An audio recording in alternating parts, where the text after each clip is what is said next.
Quality ম্যানেজমেন্টের জগতে root cause analysis বা RCA খুব গুরুত্বপূর্ণ একটা বিষয়। তো আজকে আমরা ঠিক এই ব্যাপারটাই একেবারে খুঁটিয়ে দেখব কিভাবে একটা ভালো কোয়ালিটি ম্যানেজমেন্ট সিস্টেম সমস্যার গোড়ায় পৌঁছাতে পারে, শুধু ওপর সমাধান না করে। আজকের আলোচনায় আমরা প্রথমে বোঝার চেষ্টা করব যে কেন কিছু সমস্যা বারবার ফিরে আসে। তারপর সমস্যার মূল কারণ খুঁজে বের করার জন্য দুটো অসাধারণ টুলস, ফিশবোন ডায়াগ্রাম আর 5 ওয়ার অ্যানালাইসিস নিয়ে কথা বলবো। আর সবশেষে দেখব কেন ব্যক্তিকে দোষ না দিয়ে সিস্টেমের দিকে নজর দেওয়াটা এত জরুরি। এই ব্যাপারটা খুব চেনা চেনা লাগছে, তাই না?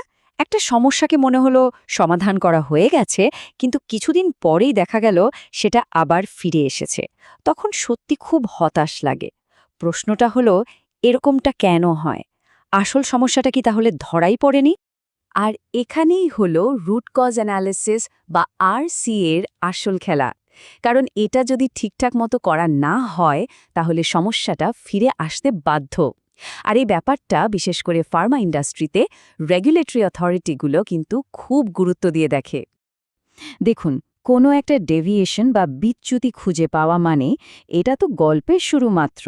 আসল চ্যালেঞ্জটা হলো এর পেছনের কারণটা বের করা, যাতে ভবিষ্যতে এটা আর না হয়।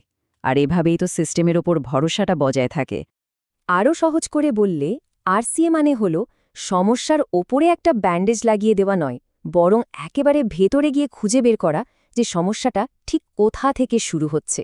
আর এটাই কিন্তু একটা অস্থায়ী আর একটা স্থায়ী সমাধানের মধ্যে আসল পার্থক্য।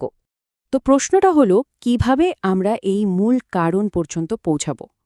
সৌভাগ্যবশত এর জন্য কিন্তু বেশ কিছু পরীক্ষিত আর কার্যকর পদ্ধতি আছে। চলুন সেগুলোর দিকে একটু নজর দেয়া যাক। কোয়ালিটি ম্যানেজমেন্ট সিস্টেমে অনেক টুলস থাকলেও এর মধ্যে এই দুটো টুলস সবথেকে বেশি জনপ্রিয় আর কাজের।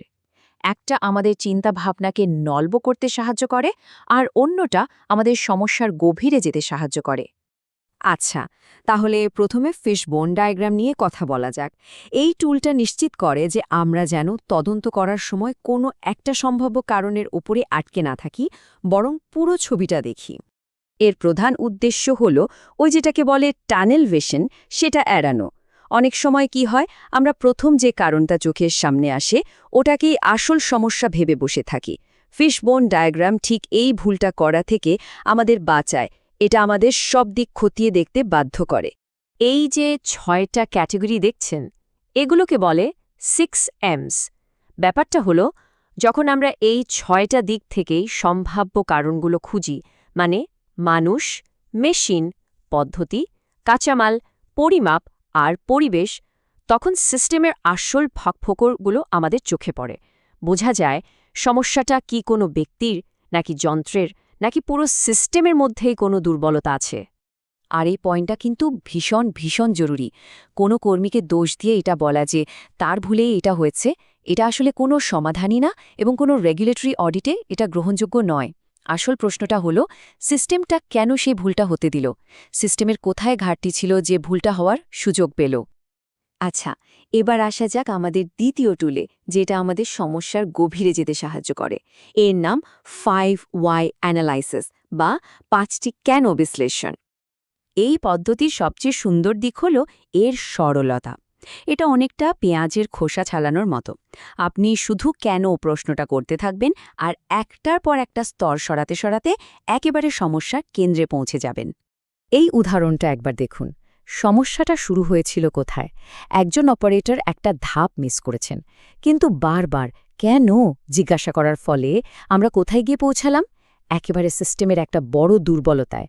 মানে মূল সমস্যাটা কর্মীর নয়, মূল সমস্যা হলো ট্রেনিং আপডেট ট্র্যাক করার জন্য কোনো সিস্টেমই নেই। আর এখান থেকেই আমরা আজকের আলোচনার একেবারে মূল কথাটায় চলে আসি। একটা ভালো রুট কজ অ্যানালাইসিস সবসময় ব্যক্তির দিকে নয়, সিস্টেমের দিকে আঙুল তোলে।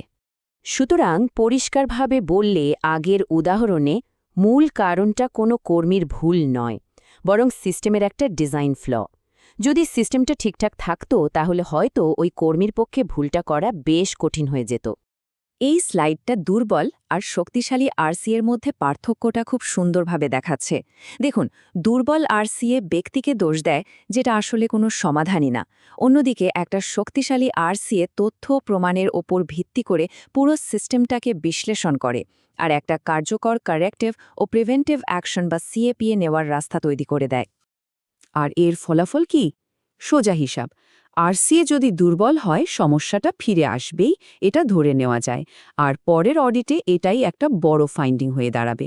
কিন্তু একটা শক্তিশালী আরসিএ নিশ্চিত করে যে সমস্যার স্থায়ী সমাধান হয়েছে। তাহলে দিনের শেষে আমরা কি শিখলাম? আসল কথা হলো ফোকাসটা থাকবে সিস্টেমকে উন্নত করার দিকে, যাতে ভবিষ্যতে এই ভুলগুলো আর না হয়। আমাদের লক্ষ্য হওয়া উচিত এমন একটা সিস্টেম বানানো যা ভুল করাকে কঠিন করে তোলে আর সঠিক কাজ করাকে সহজ করে দেয়। তো শেষ করার আগে এই প্রশ্নটা সবার ভাবার জন্য রইল, কর্মক্ষেত্রে আমাদের চারপাশের সিস্টেমগুলো কি এমনভাবে ডিজাইন করা হয়েছে যা ব্যর্থতা প্রতিরোধ করে, নাকি সেগুলোই আসলে অনিচ্ছাকৃতভাবে ভুলের সুযোগ তৈরি করে দিচ্ছে? এই উত্তরটা খুঁজে বের করতে পারলে হয়তো অনেক কিছুই বদলে যেতে পারে।